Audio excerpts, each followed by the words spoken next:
How has the migration crisis contributed to increased human trafficking?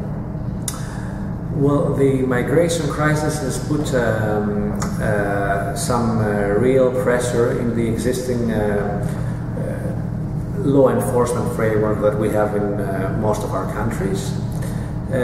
So in a way, the vulnerability of people that existed before are now even more vulnerable, because we have more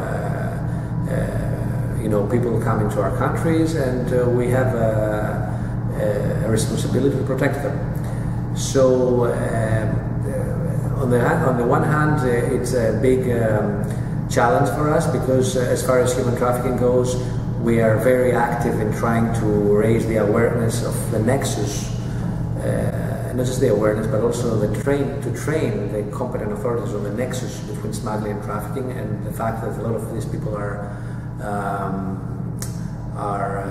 victims or at risk of becoming a victim, and also to identify new trends, low-level exploitation by family members, exploitation that is not really criminal, but it is something that is not tolerated.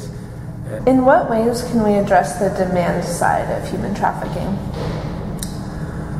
Well, the demand side cuts across every sort of aspect of trafficking.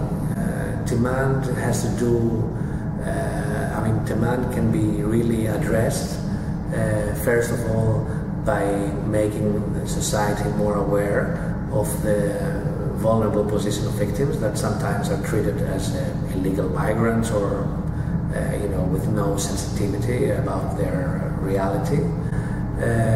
Demand can also be reduced if you are making necessary alliances with the private sector, can play a huge part there.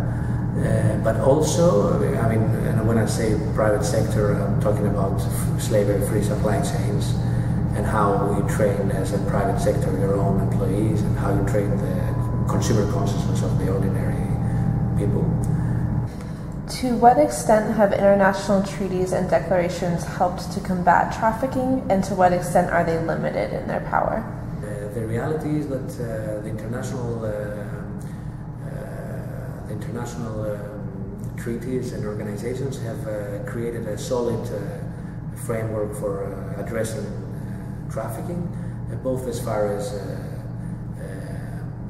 punishing the perpetrators and protecting the victims.